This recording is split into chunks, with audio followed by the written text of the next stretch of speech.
이제 두 번째 그 진로 방향인 취업에 대해서 한번 알아보고자 합니다. 사실 굉장히 짧은 시간 영상을 좀 간략하게 만들려고 했는데 이렇게 이야기를 하다가 보니까 첫 번째 영상이 굉장히 길어진 것 같아요. 그래서 좀 짧게 간단하게 간략하게 설명드리고 구체적이고 세세한 내용은 나중에 설명드릴 수 있도록 하겠습니다. 그래서 빨리 진행을 좀 해보겠습니다. 그 진로 방향의 취업 다들 이제 원하시는 그런 학부모님들께서 또 원하시기도 하고 학생들도 원하는 그러한 진로의 방향일 거라고 생각합니다. 자기 하고 싶은 일을 하면서 그곳에서 자아 실현도 하고 그리고 소득을 통한 경제 활동까지 또 생활까지 이어갈 수 있는 그런 진로의 방향이라고 할 수 있습니다. 이 진로의 방향은 제가 처음에 말씀드렸던 것처럼 형태가 세 가지 형태, 이제 크게 보면 일반 고용, 즉 경쟁 고용이라고 할 수 있는 일반 고용, 그리고 지원 고용, 보호 고용 이런 형태가 있다고 말씀을 드렸습니다. 일반 고용 같은 경우에는 간략히 그냥 설명을 좀 드리면 동일한 그런 작업 환경에서 이제 근로하고 있는 그런 회사나 그런 사업체가 비장애인들과 동일한 환경에서 그냥 동일한 형태로 근로를 하는 형태가 되겠죠. 급여도 이제 동일하겠고요, 당연히. 이제 그래서 경쟁 고용이라는 형태의 이름을 좀 사용하게 되고요. 이제 그런 형태가 일반 고용, 경쟁 고용이라고 할 수 있습니다. 지원 고용은 쉽게 말하면 지원을 받고 이제 고용을 하는 형태, 이제 말 그대로.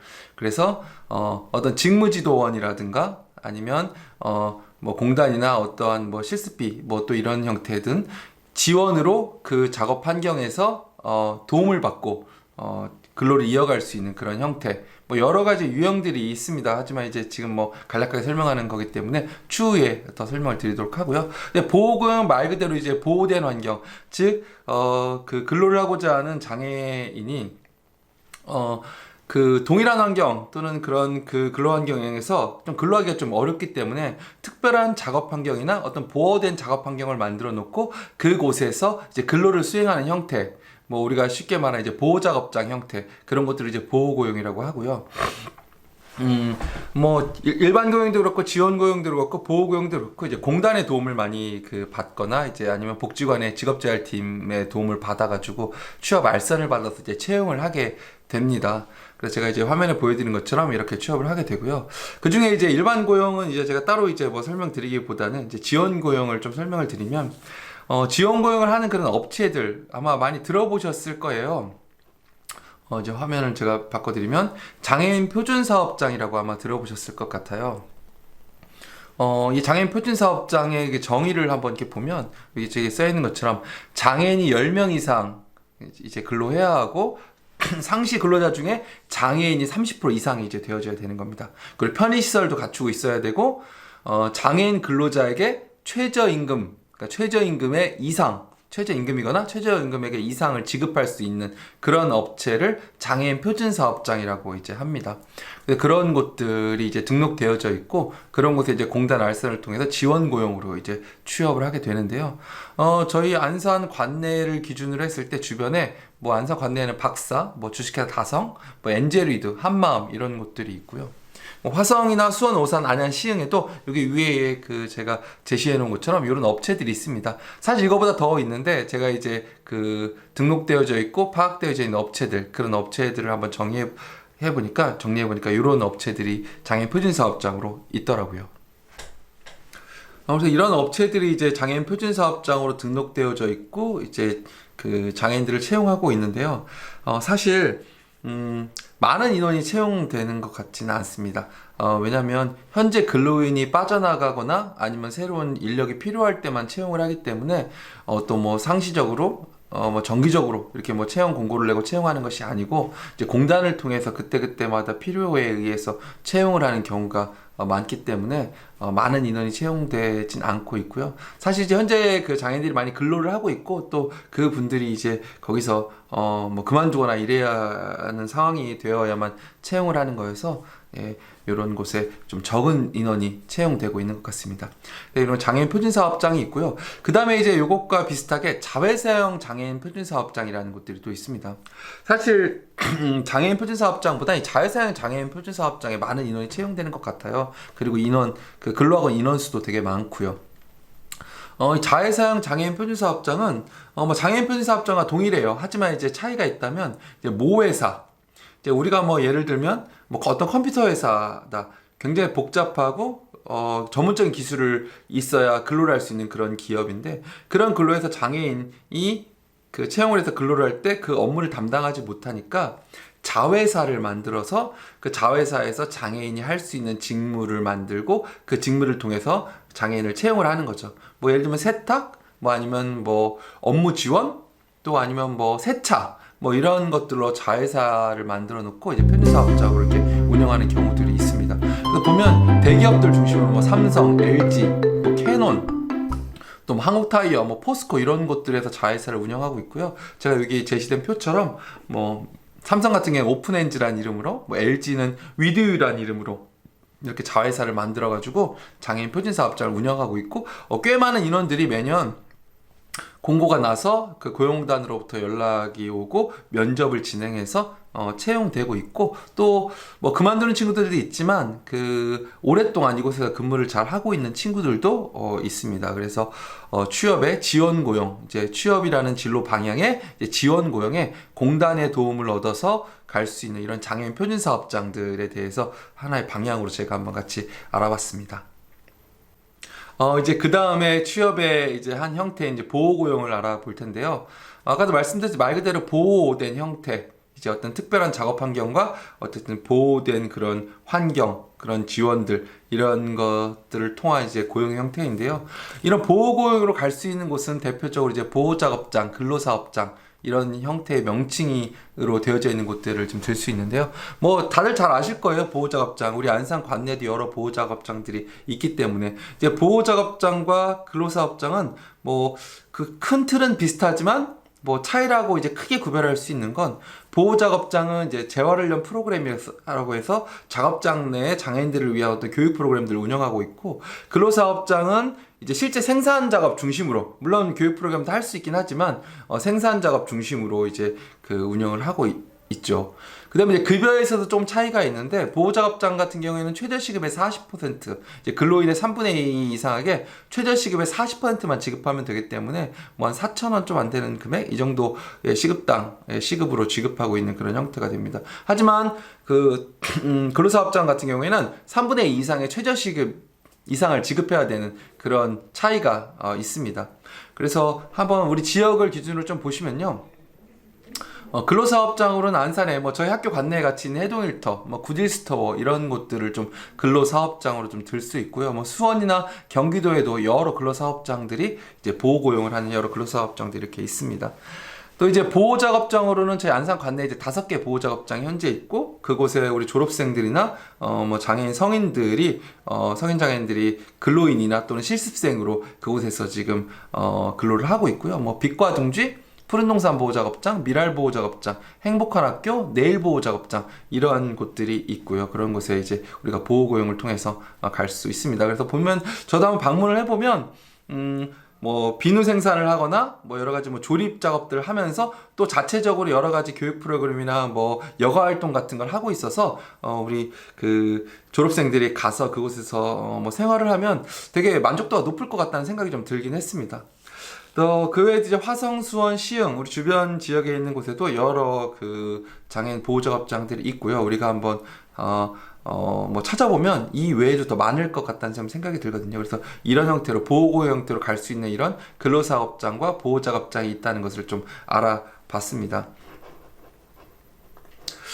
그 다음에 이제 그 취업의 그 방향, 여기에 이제 제가 이제 뭐 보호고용 형태, 지원고용 형태, 경쟁고용 형태를 말씀을 드렸고, 그 지원고용에서는 장애인 표준사업장이나 자회사형 표준사업장 이런 곳들이 있고, 보호고용에는 근로사업장과 보호작업장 이런 곳이 있다고 이제 말씀을 좀 드렸어요.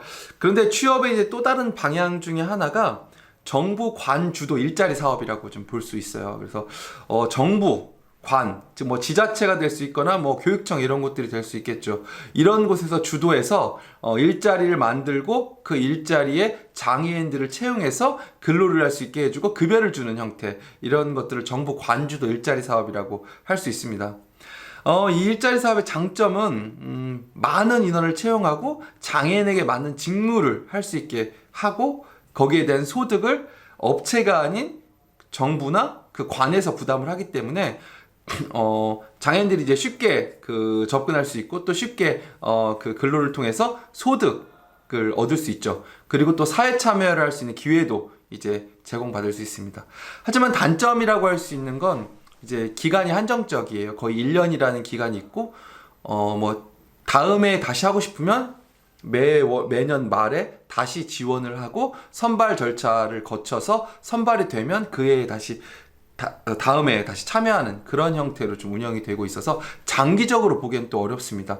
또 그 다음에 선발되는 것이 이제 전년도에 그 참여했던 그런 이력이 있으면 감점 요인이 되기 때문에 뭐 오랫동안 참여하기 좀 어려운 부분이 있습니다.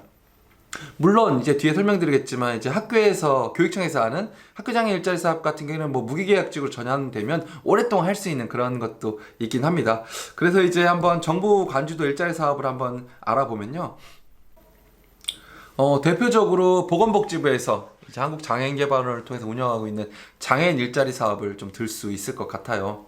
저도 이제 장애인 일자리 사업을 거의 뭐 10년 가까이 위탁해서 운영하고 있기 때문에 뭐 장애인 일자리 사업에 대해서 또 매우 잘 알고 있고 또 장점도 또 단점도 잘 알고 있습니다. 그래서 뭐 장애인 일자리 사업 같은 경우에는 어쨌든 정부에서 주도를 하고 있고 급여도 정부 또는 지자체에서 지급을 하고 있기 때문에 업체나 기관들이 부담이 사실 없고요. 또 뭐 처음에는 좀 어려웠지만 어쨌든 많은 누적된 노하우들이 있기 때문에 우리 장애인들이 가서 쉽게 할 수 있는 직무들을 이미 다 개발해 놓고 그 직무들을 수행할 수 있게 해주고 있습니다. 그 대표적인 장애인 일자리 사업으로 이제 복지 일자리 사업을 들 수 있는데요. 뭐 복지 일자리 사업의 특징이라고 하면 뭐 자세하게 지금 설명드리기 좀 어렵지만 월 56시간 정도의 근로를 하고 최저 시급에 해당하는 금액을 이제 받는 형태입니다. 그래서 특수교육 연계형 복지 일자리와 참여형 복지 일자리가 있는데요. 특수교육 연계형 일자리는 말 그대로 특수교육 대상자일 경우에 참여할 수 있는 일자리입니다. 그래서 특수교육 대상자이면서 고3 학생이거나 이제 전공과 학생일 경우에 참여할 수 있고요. 참여형 일자리 같은 경우는 이제 성인 참여자들, 이제 성인들을 대상으로 이제 참여할 수 있게 하고 있습니다. 그래서 뭐 여러 가지 직무들, 뭐 급식 보조, 뭐 사서 보조, 뭐 바리스타, 뭐 이런 직무들을 통해서 그 지자체 내에서 할 수 있는 기관들과 여러 그 업체들의 이미 발굴되어져 있는 그런 직무에 참여를 하게 됩니다. 뭐 저희 안산 같은 경우에는 이 특수교육 연계형이나 참여형 일자리만 하더라도 지금 93명 의 참여자들이 참여하고 있거든요. 이게 적은 인원은 사실 아니에요. 그래서 다른 지역까지 한다고 하면 굉장히 많은 인원이기 때문에 제가 취업을 하기 좀 어려웠거나 아니면 취업을 준비하거나 이런 그 참여자들, 이런 졸업생들 또는 성인들이 참여하기에 매우 좋은 일자리라고 좀 생각이 듭니다. 그 외에 이제 시간제와 전일제, 뭐 특화형 일자리들이 있는데요. 뭐 이제 시간제 일자리를 말 그대로 시간을 정해놓고 이제 근로를 하는 경우, 전일제는 똑같이 주 8시간 근무를 하는 형태, 특화형 일자리는 뭐 시각장애인을 대상으로 한 안마, 발달장애인 요양보호사 뭐 이런 형태로 운영이 되고 있는데요. 이건 급여도 굉장히 많습니다. 약간 적은 인원을 선발하긴 하지만 급여도 많고 실제 이제 직무 수행을 통해서 이제 그 기관의 업무를 담당해서 이제 근로를 해야 되는 그런 형태의 일자리 사업들이 있고요. 이 일자리 사업들은 이제 아까 말씀드렸듯이 급여는 다 지자체와 정부가 지급합니다. 그렇기 때문에 뭐 그 업체나 기관에 부담이 없고요. 다만 아까도 말씀드렸듯이 기간은 1년이라는 그 제약 한정이 있다라는 부분이 그 단점이죠. 그래서 이제 뭐 장기간으로 하기보다는 뭔가 다른 취업을 준비하는 도약의 발판으로서 또는 지금 올해 어떤 소득을 가져갈 필요가 있을 때 이제 그 소득을 얻으면서 급여를 통해 소득을 얻으면서 이제 다른 취업을 준비할 때 그럴 때 참여하기 매우 좋다라고 이렇게 말씀을 드릴 수 있고요. 그 다음에 두 번째가 교육청에서 하고 있는 학교 내 장애인 일자리 사업인데요. 교육청도 이제 장애인 의무 고용을 해결해야 되기 때문에 학교 내에 장애인들을 많이 채용하기 시작했어요. 그래서 초반에 할 때는 굉장히 많은 장애 학생들이, 졸업생들이 이제 학교 내에 채용이 되어서 근로를 했었는데 이제는 어느 정도 채워져서 많은 인원을 채용하고 있지는 않습니다.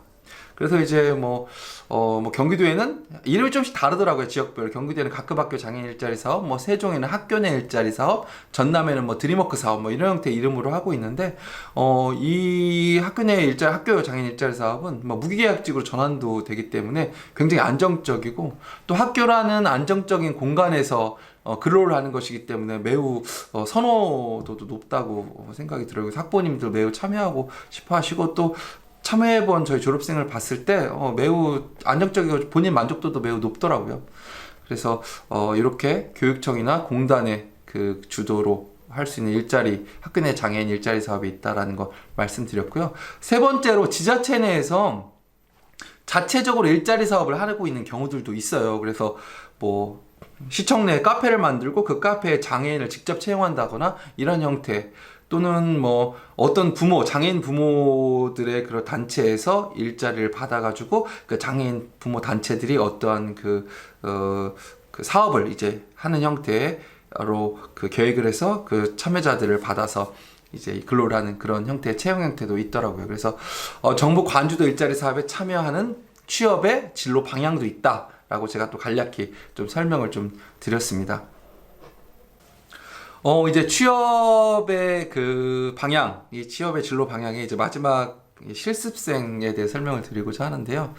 실습생은 사실 취업이라고 볼 수는 없을 것 같아요. 근데 제가 이제 유형, 방향을 나누다 보니까 취업에 이제 포함을 시켰는데요. 하지만 많은 졸업하는 친구들이 이 실습을 하게 되더라고요. 그래서 당장 취업은 어렵고, 또 그 뭐 보호작업장이나 기관들에서도 당장 이제 채용을 하기는 어렵기 때문에 이 실습을 통해서 그 참여자, 그 졸업생과 이제 같이 근로도 해보고 생활도 해보면서 이 학생이 가능한지 안 가능한지 이렇게 판단하는 기간으로 실습을 주로 하게 되고요. 그래서 졸업하고 나서 이 실습생으로서 그 뭐 기관이나 업체에 있는 친구들을 자주 만나게 돼요. 그래서 뭐 보호작업장이나 뭐 복지관 등 이런 곳에 일정 정도 비용을 부담하고 일정 기간 동안 실습을 진행해서 기관을 통해서 근로인으로 전환되는지 아니면 실습이 종료되는지 이렇게 판단을 하는 그런 형태의 실습생 형태로 많이 하고 있고요. 뭐 취업으로 판단하기 좀 어려울 것 같습니다. 하지만 이제 그런 형태로 졸업한 후에 진로를 가져가는 그런 형태가 있기 때문에 제가 마지막으로 같이 한번 넣어서 좀 설명을 좀 드렸습니다. 그래서 이제 취업의 방향에 대해서 알아봤는데요. 사실 취업의 방향이 이렇게 간략하게 설명드리면 사실 어려울 것 같아요. 왜냐면 굉장히 폭이 넓기 때문에 뭐 제가 유형을 살짝 분류하긴 했지만 뭐 여기저기 막 취업을 하는 그 채용하는 곳들도 있고, 또 세세하게 그 업체별로 다 다르기도 하기 때문에 뭐 우리 안산 관내에는 뭐 바리스타로 이제 뭐 보나미치 카페 이런 곳들이 또 있고 이래서 뭐 그런 것들을 이제 자세하게 추후에 세세하게 설명을 드려야 할 것 같습니다. 그래서 지금은 간략하게 방향만 정리하는 거기 때문에 그렇게 좀 말씀을 드렸고요. 이제 다음 좀 이제 그 방향을 좀 말씀을 좀 드리려고 합니다. 잠시만 기다려 주세요.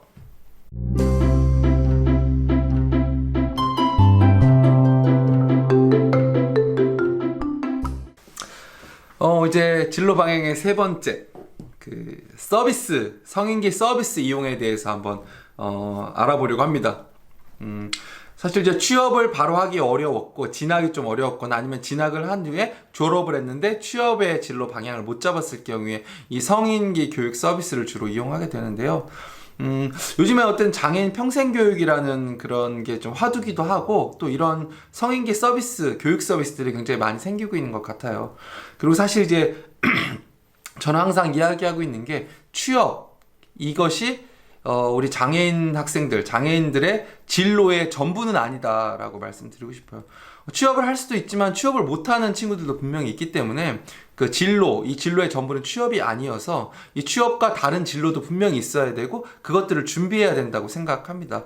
그런 것의 한 방향으로 이 성인기 교육 서비스나 평생교육을 들 수 있기 때문에 그런 방향을 또 안내해드리고자 합니다. 그래서 성인기 교육 서비스 이용, 지금 화면에 보이시는 것처럼 취업 또는 진학이 어려운 학생들, 또 당장 이제 취업을 못하거나 다른 진로가 없어서 새로운 교육들, 성인기 교육이 필요한 경우에 이용을 할 수 있고요. 그래서 뭐 교육기관들의 다양한 프로그램들을 이용할 수 있는데, 대표적인 교육기관이 이제 장애인 복지관에서 운영하는 그런 프로그램들, 또는 직업훈련기관들, 공단에서 운영하고 있는 직업훈련기관, 또는 민간 직업훈련기관, 이런 곳들이 있어요. 그래서 그런 곳들의 프로그램을 이용할 수가 있고요. 복지관에서는 뭐 다양한 프로그램들을 사실 운영하고 있어요. 우리가 찾아보면 뭐 직업재활 프로그램도 운영하고 있고, 뭐 평생교육 프로그램, 또는 뭐 성인기의 여러 프로그램들을 운영하고 있습니다. 그리고 이제 직업훈련기관 같은 경우에도 공단에서 하고 있는 직업능력 개발원, 뭐 일산과 뭐 대전, 뭐 부산, 이런 곳들이 있는데, 또 그런 곳들에 입소해서 교육훈련을 받을 수도 있고요. 또 민간 직업훈련기관도 꽤 많아요. 안산에도 뭐 이제 굉장히, 안산 직업전문학교가 굉장히 거기 선생님들께서 열성적이셔가지고 뭐 지도도 되게 잘하시고, 또 그 안에서 뭐 다양한 프로그램도 운영하시고, 또 이후에 취업 연계까지 해주려고 되게 노력을 많이 하시는 그런 직업훈련기관이 있습니다. 이런 직업훈련기관처럼 뭐 지역별로 다 그런 기관들이 있고, 우리가 그런 서비스들을 또 이용할 수도 있습니다. 그래서 교육기관 프로그램을 이용하는 또 방향이 하나 있고요. 또 그 교육기관과 다르게 이제 생활적인 측면으로 이제 시설들을 이용할 수 있는 그런 진로의 방향이 있는데요. 뭐 다들 잘 아시는 이제 보호센터, 주간보호센터, 뭐 단기보호센터, 이런 곳들에 이제 입소해서 생활을 같이 함께하는 그런 형태의 그 방향도 있고요. 또 생활시설들이 있어요. 뭐 저희 이제 학교와 같은 그 건물 안에, 이 울타리 안에 있는 명의원 같은 경우, 뭐 또 지역별로 여러 생활시설들, 그런 생활시설들에 입소하면 뭐 교육도 하고 생활도 같이 함께하고 여러 프로그램들을 하면서 그 장애인들이 성인기에 할 수 있는 여러 가지 그 활동과 교육들을 진행하고 있거든요. 그래서 그런 생활시설들도 이용할 수 있고요. 그 다음에 이제 제가 작년에 이제 학부모님 상담하다 이제 그 얘기를 나누게 되었는데, 뭐 그룹홈에 대한 고민들이 되게 많으시더라고요. 그래서 실제 어떤 학부모님께서는 학부모님 몇 분이 그 뜻을 모으셔가지고 그룹홈을 설립하는 준비를 하고 계시는 학부모님들도 계셨어요. 그래서 그룹홈을 통해서 장애인들끼리 모여 살면서 그곳에서 다양한 생활과 프로그램 같이 하면서 이렇게 성인기의 삶을 이어나가는 그런 형태의 그룹홈도 하나의 방향일 수 있다, 이렇게 한번 제가 같이 이야기를 나눠봤습니다.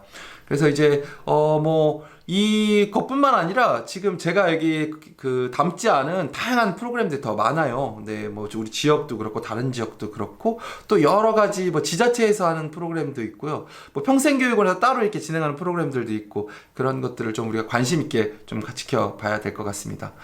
그래서 잠깐 또 다음으로 한번 보면, 이제 직업정원 훈련 프로그램에서 간단하게 그냥 보면요, 이게 복지관 같은 곳에서 직업정원 훈련 프로그램을 운영해요. 그래서 뭐 오전, 오후 뭐 이렇게 하는 경우도 있고, 뭐 일정 정도 시간만 이렇게 하는 경우도 있는데, 뭐 실제 근로를 하는 그런 작업들을 이렇게 진행하면서 교육도 진행하고, 뭐 여가 활동 같은 것도 진행하고, 물론 이제 이 성인계 프로그램들은 다 일정 정도의 비용을 좀 부담해야 되는 부분이 좀 있습니다. 그래서 일정 정도의 비용을 부담하면 교육, 뭐 거기서 어떤 여가 생활, 그리고 생활적인 지도, 그리고 나중에 취업과 뭐 이런 것들을 연계할 수 있는 그런 활동까지 같이 이렇게 진행하는 그런 프로그램들을 직업훈련 프로그램으로 좀 운영하고 있습니다. 그래서 복지관을 이용하실 때 한번 관심 있게 찾아보시면 성인기에 이용할 수 있는 프로그램들에서 좀 나중에 이때 이런 프로그램들을 이용하면 좋겠구나라고 쉽게 찾아보실 수 있을 것 같아요. 그래서 한번 잘 이렇게 눈여겨보시면 좋을 것 같습니다. 그 다음에 이제 공단에서의 직업능력개발원인데요.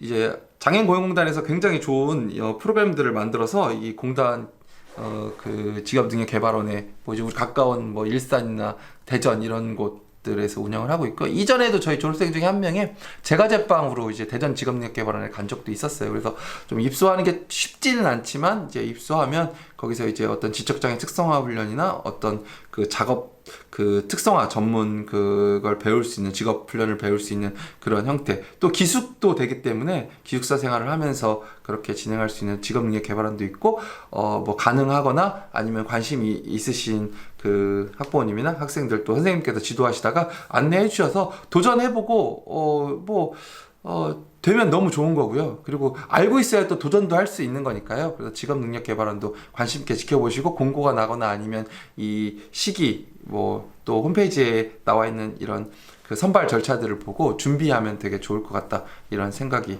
듭니다.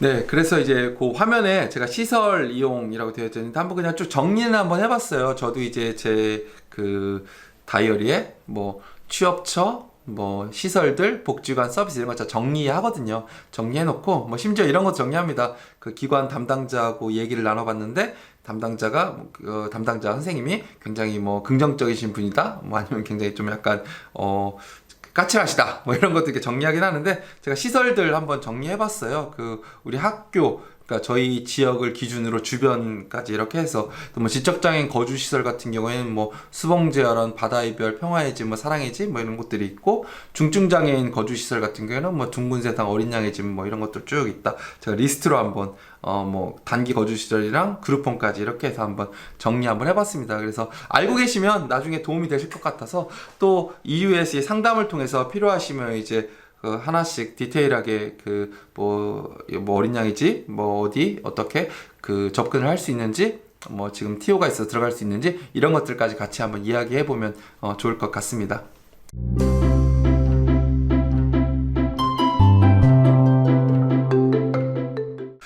네, 이제 진로 방향의 마지막 네 번째. 물론 이제 제가가 남아있긴 하지만 이제 제가 하지 않았으면 좋겠다. 물론 이제 어쩔 수 없는 경우도 있긴 하지만 하지 않았으면 좋겠어서 이제 네 가지 우선 말씀을 드리는데요. 이 진로의 방향 네 번째가 바로 창업입니다. 창업. 협동조합 또는 사회적 기업들을 창업하는 형태. 사실 이게 예전에는 좀 어려운 일이었었는데 요즘에는 실제 지원도 이루어지고 있고 실제 그 창업한 사례들이 굉장히 많이 늘어나고 있어요. 그 장애인 학부모님들께서 같이 힘을 모으시거나 뜻을 모으셔가지고 뭐 협동조합을 만드시다든가 아니면 사업체를 이렇게 기업을 만드셔서 장애인들을 채용하는 그런 형태가 있고요. 안산에서도 뭐 선진학교 학교기업과 함께 학부모님들이 하셔가지고 두빛나래 협동조합에서 지금 많은 친구들이 근로하고 있고 저희도 이제 복지일자리 하면서 복지일자 참여자들을 그 두빛나래 민간사업체 배치로 두빛나라에 배치해서 근로하고 있거든요. 그래서 그런 형태의 창업도 있다. 그래서 뭐 개별 사업체를 창업하실 수도 있고 협동조합 또는 뭐 사회적 기업을 만드실 수도 있고 복지시설의 형태의 창업을 하실 수도 있고 그런 형태들을 운영하고 계시다라고 말씀드리고요. 이 부분은 창업 부분은 굉장히 좀 약간 어려운 부분이 좀 있기 때문에 제가 이후에 이 창업 부분만 따로 좀 다뤄가지고 저도 좀 공부도 해야 되는 부분이 좀 있어서 이 창업의 방법들 그리고 지원들 그리고 뭐 유지해가는 과정들 이런 것들을 좀 한번 이 진로 레터에 담아볼 생각입니다. 또 이 창업 관련된 전문적인 그런 지식을 가지고 계신 선생님을 좀 모셔가지고 같이 이야기를 나눠볼 생각이에요. 그래서 그 이후에 혹시 관심 있으신 학부모님들이나 선생님들께서는 이 창업 부분 나중에 함께 그 영상에 관심을 가지고 기다려주시면 좋을 것 같습니다. 네. 그래서 제가 이제 오늘 진로의 방향들을 함께 좀 알아봤습니다. 여러 진로 방향들 뭐 크게 네 가지로 구분해서 알아봤는데요. 뭐 진학, 취업, 그리고 성인기 서비스 이용, 창업 이렇게 알아봤는데요. 사실 되게 보면 되게 단순한 것 같기도 하면서 어떻게 보면 또 되게 쉽게 생각하면 쉬울 수 있는데 또 어떻게 보면 아유 저거 되겠어요? 이렇게 이야기하실 수도 있을 것 같긴 해요. 하지만 우리가 이렇게 방향들을 알고 있고 길을 알고 있고 우리 아이들이 가야 하는 그 진로 방향들을 좀 정리하고 있어야 지도할 때도 또는 도움을 줄 때도 또 우리 학생들이 어떤 진로를 찾을 때도 쉬울 것 같아요. 그리고 이야기를 풀어가는 것도 좀 쉽고요. 그래서 오늘 제가 그런 부분들 좀 말씀을 좀 드렸고요. 마지막으로 이제 보여드리는 건 이겁니다. 맡고 싶은 곳 제가 네. 이제 가정에 가는 것인데 어쩔 수 없이 가정에 갈 수 있어요. 하지만 이제 가정에 가더라도 가정에서만 그 먹고 자고 하는 그런 형태의 그런 제가는 하지 않아야 한다. 그리고 그런 것들이 좀 뭐 정부 정책적으로나 아니면 어떤 복지 서비스로 제가 하면서도 우리 장애인들이 집에서 사회생활도 하고 어떤 경제활동도 할 수 있고 아니면 어떤 교육 서비스도 받을 수 있는 그런 형태가 좀 이루어져야 되지 않나 그럴 거라고 저는 생각합니다. 초기에는 이제 보호자께서 잘 돌보시다가 나중에 이제 가정에만 너무 있다 보면 서로 힘들어지기 때문에 또 그 장애인도 성인기에 가정에 있다 보면 자기가 가지고 있는 다양한 기술들 또 교육을 통해서 어느 정도 성취했던 것들이 어느 정도 계속 감소하기 때문에 그런 것들을 좀 제가 어떤 재가를 하더라도 좀 다른 방식, 사회활동이 가능한 형태, 교육 서비스가 가능한 형태의 재가가 되어야 되지 않나, 이렇게 5번째로 좀 말씀을 드렸고요. 그래서 오늘 뭐 제가 짧게 말씀을 드리려고 했는데 어떻게 하다 보니까 영상 2개의 분량으로 지금 이 이야기가 진행이 되어졌어요. 그래서 추후에 제가 더 자세하게 설명을 드리는 시간을 계속 가져갈 거거든요. 그래서 너무 걱정하지 마시고요. 저도 짧은 영상으로 만들려고 했는데 길어져가지고 굉장히 좀 안 보실 것 같아서 걱정이 많이 되긴 합니다. 하지만 오늘 제 진로 첫 번째 레터를 통해서 진로의 방향이 큰 4개, 그리고 제가까지 5개 방향이 있고, 그 방향에서 한번 고민을 해가면서 새로운 것과 구체적이고 뭔가 세세한 것들을 찾아가는 그러한 시작이 되었으면 하는 바람입니다. 다음에 이제 상담을 통해서 또는 다음 진로 레터나 이런 영상 정보들을 통해서 오늘 이 사전 이 진로 레터, 진로의 방향에 대한 이야기를 바탕으로 이야기를 풀어나가고 더 이야기를 확대해가는, 그래서 진짜 우리 아이들의 진로에 도움을 줄 수 있는, 또 우리 학생들, 우리 아이들은 내 진로를 찾아갈 수 있는 그러한 계기가 되었으면 좋겠습니다. 그럼 다음 진로 레터 때 만나 뵙기를 제가 약속드리면서 인사드리겠습니다. 긴 시간 동안 들어주시느라 감사합니다. 고생하셨습니다.